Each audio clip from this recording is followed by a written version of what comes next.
Hello, hello. Today I want to talk about human flexibility. At the age of, ripe old age, I should say, of 77, I'm not a paragon of flexibility. I can't do all the things that an acrobatic person can do. But what strikes me about reality and about humanity in particular is the incredible flexibility that exists over which we have no control. Well, it's not that we don't have control. We do control. See, I take my hands and lift them up and down and do everything with them. But on the other hand, the actual inner workings of everything are a mystery. Even to scientists and physicians whose business it is to understand everything about the human body. But I don't really want to talk about flexibility in a physical sense alone. I think we're a mind-body. I don't think there's a distinction, really, ultimately, between body and mind. But there is a kind of reality that we have that we could call a personality or character or whatever. And how we look at who we are, particularly in triadic philosophy, which is what I'm trying to articulate here, who we are depends very much on our mental understanding of the answer to that question. And I say, along with people like Ken Wilber, from whom I really got this notion a long time ago, we are a spectrum. We are a spectrum from primal to sublime. And once we understand that we are a spectrum from primal to sublime, the power of characterization that has, in my view, been almost a kind of a extension of the curse, a spell on people, is broken. We're no longer characterizable. We are a spectrum. And one day we will be primal. And in a few seconds or a few hours or a few minutes, whatever, we might be sublime.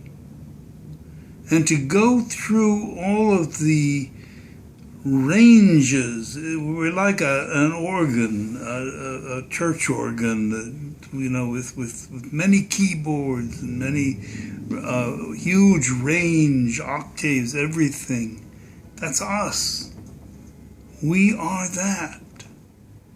And if we understand that we're a spectrum, that we are everything, we have within us all these things, then we cannot be characterized and pigeonholed and boxed in. Every day we are free to engage with ourselves, to stop, to breathe, and to say, all right, I'm going to talk not with my primal self just now. I may later, but I won't now. I'm going to talk with my higher self. I'm going to talk with the part of me that can choose values by which I live. I want to talk to myself about tolerance and non-idolatry and helpfulness and democracy. I want to talk about democracy today. My goodness.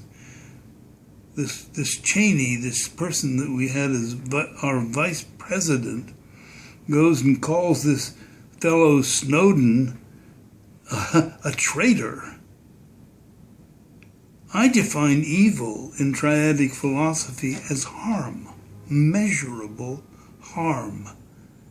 And I define harm as killing people. And I don't care who does the killing. I do care about the reality of taking people's freedom away, which is what you do when you kill somebody. And it doesn't make any difference who you kill or why. That's the point.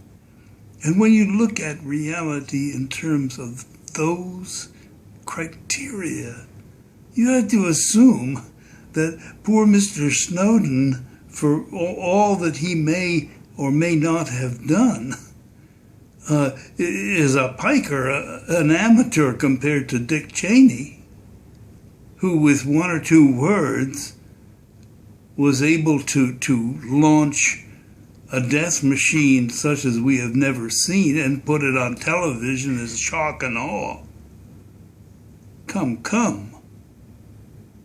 Triadic philosophy is a revolutionary revaluation of values built on the inspiration of people like Nietzsche, who understood that we have to revalue values, and Peirce, who understood that life is continuity and that its goal is agape, and that is self-giving love.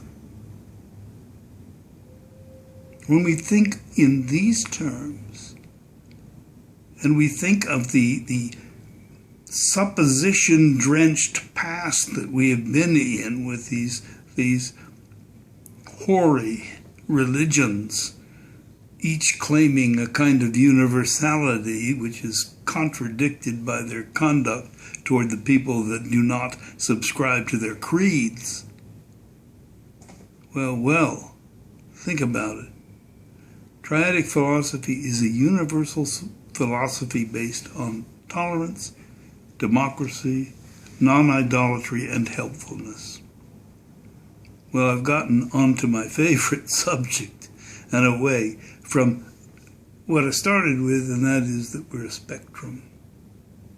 Think about that.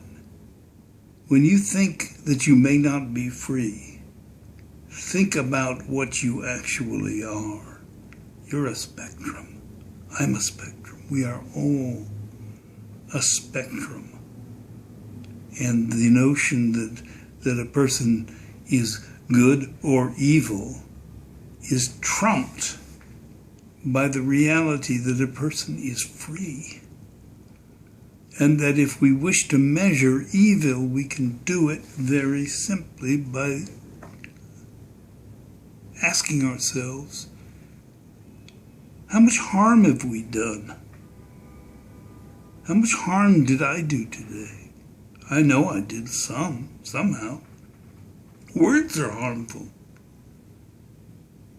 Words are harmful.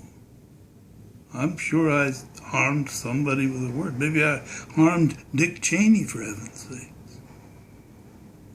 We're a spectrum, from primal to sublime. That's the lesson for today. Thanks for listening. Bye-bye.